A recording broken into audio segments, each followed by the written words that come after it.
Just for any of you guys, talk about the way you guys were able to overcome adversity there. They got it down to the 1 yard line. You guys thought you had the game won twice in that fourth overtime, and the ways you were able to do that throughout the game just to be able to get this win. In my opinion, this is something that we work on all week, all year, in the winter, in the summer. Even when we got off days, we still work. That's just believing in Coach Kendall, what he got planned for us, and my defensive coordinator, Coach Vince Cures, and that's us believing in each other. We won. We 11-1, and we play for each other in the name on our jersey, so we got the job done. How big, I guess, for all of you maybe, Darius's pick six, you're down 10 at that point, there's only, I think, 7.5 minutes left. Like, how much did that energize you guys and realize, hey, like, you're right back in this and you got a chance? Yeah, I mean, I can speak on that offensively. Like, that third quarter, I mean, we didn't really do much. I turned the ball over twice. So, you got to give the hats off to the defense because they're the ones that kept us in this game. They're the reason we won that game. 2 pick sixes, that's 14 points. Like, we don't have that, obviously. That game might get away from us.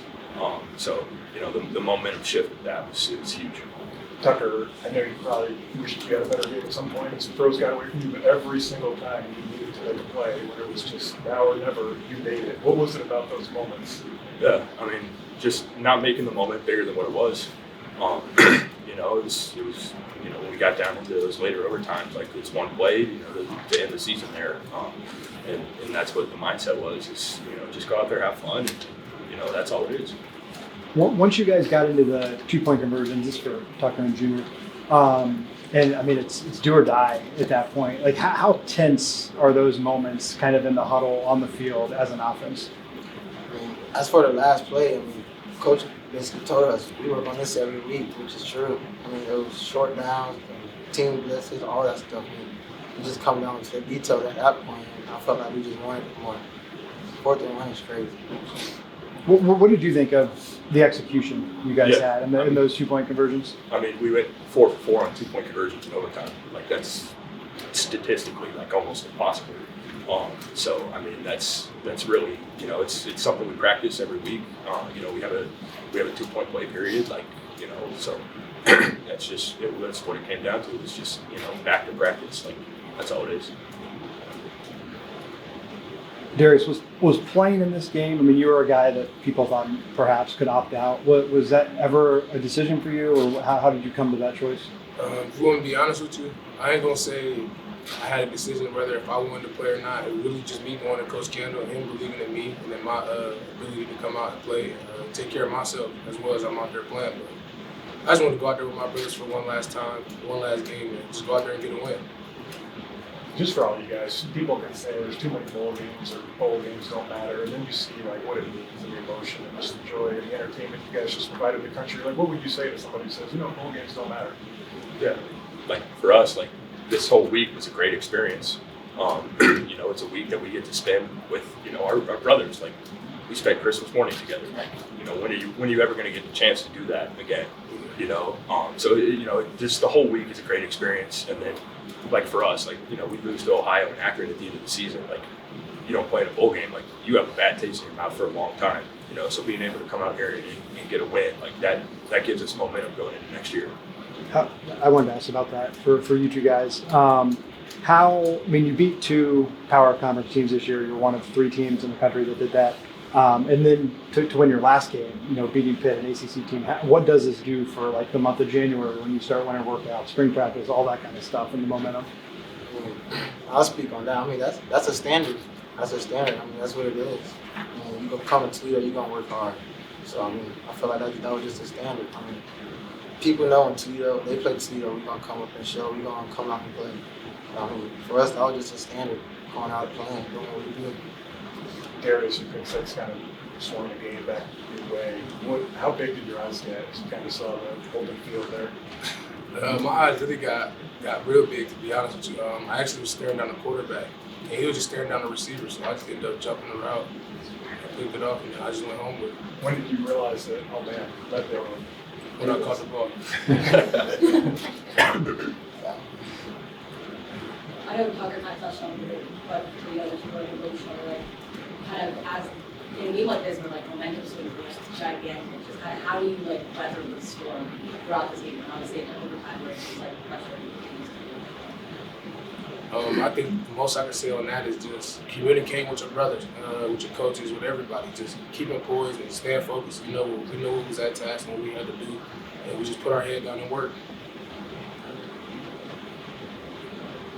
What Tucker, for you, Dylan obviously had a rough go at the Akron game. He drills that field goal at the end of regulation to send it into overtime. Just what has he kind of been like the last month? How challenging do you think this has been? Yeah, I mean, obviously, like any young football player, like having a game like that, that's going to hurt and it's going to sting and it'll stick with you.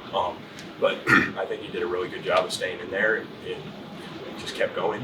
Like what we talked about, like just take it one play at a time, one kick at a time. That's what he did. He nailed 2 big kicks for us. So it's over. Junior had said last week, what do you think of Juwan's block and touchdown in the first half? That was probably the best block I had in my life. That was crazy. He got 2 people. I was like, you feel me, a yard stepping out of bounds. That was awesome. Any other questions? Go ahead. So I could just think like at this point last year, when you kind of like take over the reins, especially that whole game, you obviously didn't pan out really big. How would you kind of just describe the growth to be now at this moment here at a whole game having success? Yeah, I mean it's been tough. It's been a long road, kind of a roller coaster of emotions. Even throughout the season, like it's been tough. There's been times that I've gotten down on myself and everything, but I just try to keep going and put my best foot forward every day and put a smile on my face. And then you go out here and win a bowl game, and it kind of makes everything feel okay. First of all, hats off to Coach Narduzzi and his team. Tough football program, resilient program, tough kids. We knew this was going to be a 60-minute battle. It took a little bit longer than 60 minutes, but we made one more play than they did. To game above, to the Detroit Lions, to the city of Detroit for the hospitality this week, first class in every sense of the imagination. When bowl games get announced, I don't know how many 18 to 22-year-old kids are really excited about going and spending Christmas away from their families. And you guys did an awesome job making them feel welcome. And we had a really good week. I told the team last night in the team meeting, I don't know if that guarantees you a win, but I've been part of these teams, some of these teams in the past that, the interest level wasn't just quite there. But this senior class, wanted to go get a win for them. The young players, I thought, did a really good job practicing all week long and giving great effort and showing that they wanted to set the table for what next year could be with getting a win in this game. And I think it does both. Does both things. And really just so happy we could send our senior class out for a win and with a win. And so many of these guys have been here for so many years and been through so many tough times. We've kind of created to a sense here, we're victim of our own success in a little bit, that if you don't win the conference championship, everybody's disappointed. If you don't win every football game, everybody looks at you crazy, and we look at ourselves crazy sometimes when that doesn't happen. So that's college football, though, the emotions of this, and to be able to come out on top today, and felt like we had to win the game 3 or 4 times, but man, oh man, really proud of our team, really proud, like I said, of the resiliency of them, and just thankful for a great week. Yeah, just how taxing was it? Huge momentum swings for both teams throughout the game. Obviously, there was no overtime. It looks like we win a couple times just to kind of channel everything and stay level-headed. Well, I'm a teacher before I'm a coach. I have coaches that are teachers before they're coaches, and this is life, right? We wake up every day, and it doesn't go the way we want it to go sometimes, and you're all going to be defined by how you respond. Challenge our team all the time to live in the moment, and so many guys are right on the doorstep of what's next. That's intimidating for a 22-year-old or 23-year-old kid who's moving on to the next stage of his life. And, again, over the holiday season, can you just hang in there and keep fighting and keep going and, produce in the present? And we were able to do that regardless of the emotional swings. We thought we kept our poise at times. Other times we didn't. We learned some valuable lessons today. Some guys did some dumb things today in the course of the football game. That was a sloppy game for a 12 or 13-minute period there on both teams, really. But I'm proud of our response. I'm proud of the understanding that you're ultimately going to be defined by making the last play and throwing the last punch, and we were able to do that. Jason, it seemed like all the college football world was tuned in by the end of there. What do you think you showed the country? Well, I think that, whether it's game one in the Glass Bowl or whether it's, a Tuesday night in the middle of November or a bowl game. I think what we always want to show is we want to show that this is a place where you can come and you can play an exciting brand of football. And really, if you really do a deep dive, you can see guys that really buy into one another and a team that's cut from a fabric that it really cares about the guys in the locker room before they care about anything else. And as a coach, I ask them to leave Toledo a better place than what they found it and to always give more than you take. And man, oh man, no better example of those things here this past week for me. What do you think, when you beat Mississippi State this year, what do you think it does for kind of the stature of the program and the respect that you guys get from others? Well, I mean, those are national brands, but I think we are too. I don't take a backseat to anybody when it comes to that part of it. I think I want to make sure that we understand that we've created some really high standards within our walls of our program here. I say it all the time, and you guys know you're on me all the time, that there's 353 days out of the year that there's not a football game. We're going to do a really good job of being the best version of ourselves during those days. If we're able to get a 13th opportunity like we were this year or a 14th like we were last year, we want to be good in those ones too. But man, oh man, we are not a results-driven brand. We're a process-driven brand, and we're process-driven people. So if we feel like we're really good at that, I think it's gonna turn out. And hopefully, when you have those opportunities on the national stage, those things do shine bright. And I thought at times today it did that. You talked about not taking a backseat to anyone. Obviously, this program's done a lot through the years. To be tied with Gary Kimball as the winningest coach, what does that do for you personally? Yeah, I mean, I think you're ultimately a product of the people around you. It's just what it is. And I've been able to surround myself. If you'd say, what are you most proud of? I've been able to make some really good assistant coach hires. And those guys are propelled to continue to build a culture that filters down to the locker room. We've been able to develop some really, really good senior leaders. Team GPA over a 3.0 again this semester. I mean, guys are graduating at an alarming rate. We're putting guys in the NFL left and right. We have a couple more guys probably drafted this year. That's double-digit draft picks, and then some since I've been here. So we accomplished a lot, and it feels good to have your name mentioned with those legends. And our team all the time gets challenged of. It's really hard to kind of know where you want to go if you don't know where the history of where you've come from. And our program is rich in tradition and rich in history. And it's an intimidating thing to walk through those halls each and every day and see those pictures and see those All-Americans and see all the people that have come through and come before you and try to live up to the standard that they've set. And I'm thankful that I'm able to coach at a program like that. Obviously, so much went down in overtime that kind of was the deciding factor. But with a game that had so much drastic momentum swings, did it feel like a sense of it was only a matter of time before it swung back to you guys in the fourth? Yeah, I don't know. I'm just sitting here. My hair is probably getting grayer, through that whole time. But the emotional swings. It's you just see that on the players' face. They're just drained, and they're just one more time, one more punch, one more time. Can you go back out there? Both teams, really. My gosh, how many guys at the end of the overtimes were on the ground? Is this over yet, or is this going to continue to go? But that's why we love college football. And the drama that comes along with that keeps fan engagement, and certainly, if you win, it feels great. If you lose, it doesn't quite feel as good. But happy we were able to get a win. Process-driven, these little teams, as it goes on, it seems like we're trying to really step back and this is crazy. This is a lot of fun. I think Tucker said it best right there. My gosh, to go in there and continue to execute at a high level in some of those scenarios, some of those situations. That's a gritty performance by him first and foremost. And, our defense came up in some really tough scenarios to be able to get a couple turnovers for touchdowns. You guys mentioned the kicker to step up after what he went through the last week of the season, hit that field goal.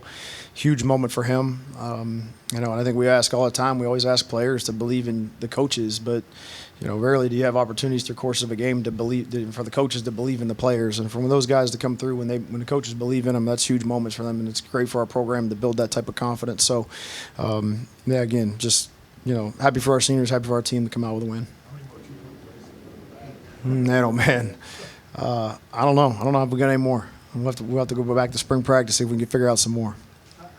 When you get into the 2-point situation, you call the plays, do this offensive guy. Is it fun to get into that chess match? I was having a blast. And at one point in time, after one of them, I asked the official, I was like, okay, what do we do next? What happens? Who's got the ball now? You know what I mean? You just sometimes you're in it and you lose sight of, what it is, and you're playing at the same end the entire time, and it's back and forth. And but yeah, That's the chess match of that. Obviously, they have a great brand on defense. That's a tough physical front. They pressure you the entire game, even when they're playing their zone coverages. It looks like pressure when the ball comes in the mesh point of the running back. There are 7 people at the line of scrimmage. They make it nearly impossible to run the football against them, and they make you win it by having good play action passes and the quarterback executing with the receivers at a high level. And you got to have great protection. And I thought our guys did that, hung in there in times where, especially in the last drive. I mean, we knew they're pinning their ears back coming after us. They hung in there and stood in there, and we executed and made the plays we needed to make them. How much light do you think there is his Huge. What's interesting about that play is there's a play on his high school highlight tape where the other team runs a speed option, and the ball bounces on the ground, and he picks it up effortlessly and scoops it and scores and runs down that sideline. I honestly thought the play got blown dead. But as I'm watching him run down the sideline, I'm immediately thinking back to his high school highlight tape, and my gosh, it's like I just watched this yesterday. And when they gave him a touchdown, I was like, man. And honestly, in team blitz period in preseason practice, the same thing. He did the same thing. And any NFL contact I had on my phone, I sent that clip to them off that phone and be like, man, oh man, this is what it is. This is what you're getting. The athleticism that guy has at the size of he is. The maturation process of what that guy is right now. Extremely proud of him.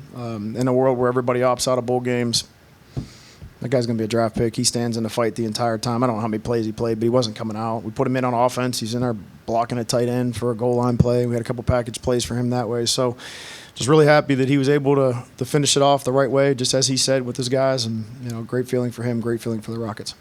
Where would you rank this game in your coaching career?